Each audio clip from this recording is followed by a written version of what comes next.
their records, One Old Guy, while Sydney's lockdown restrictions continue. Mike and I decided to sort of press on and provide everyone with some fun segments. For the last few days we've been looking at original versions versus cover versions. Do cover versions stand up to the originals? And there's been quite a bit of discussion out there.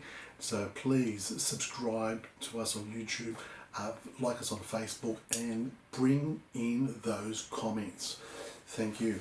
Now, I've got a very strange combination to finish off the week with. And the first one is the original Women in Uniform by Skyhooks. Now, Skyhooks is an Australian band.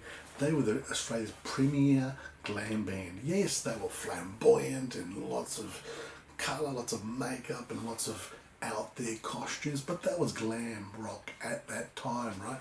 Now, they were really big in Australia with a debut album that, you know, was massive. That was Living in the 70s. Okay, and the song of that, the single of that horror movie was also number one, about the 6 o'clock news, the horror movie that we see every day on our TV screens.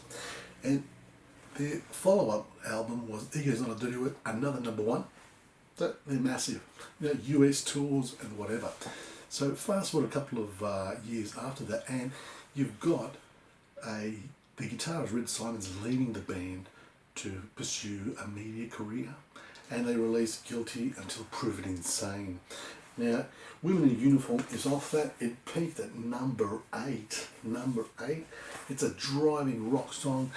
The theme, whatever turns you on. You know, a woman in uniform, whether it's a female police officer, a nurse, an air steward, or a female in the army.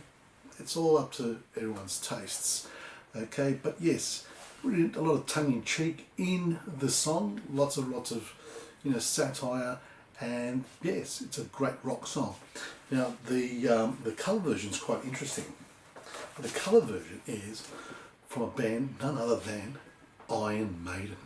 Now Iron Maiden, what's Iron Maiden doing with an Australian song, Women in Uniform? Now, their publishing company at the time, that was their third single, so it's very, very early in Iron Maiden's career. It's their third single. You've got their publishing company Zomba organising some studio time.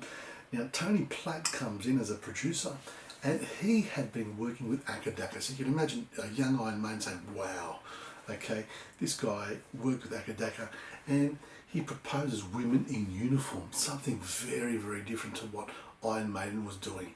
And initially the band was very, very hesitant, okay, but they sort of realised, maybe Steve Harris, the bassist for Iron Maiden, realised that, you know, maybe this guy Tony Platt knows where he's taking us into a commercial direction, and sort of said, okay, let's do this, even though they didn't like the song, right?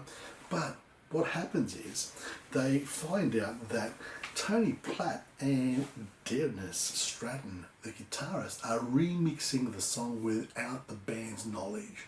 And the band are furious. Okay, they take over. Stratton gets the sack, right?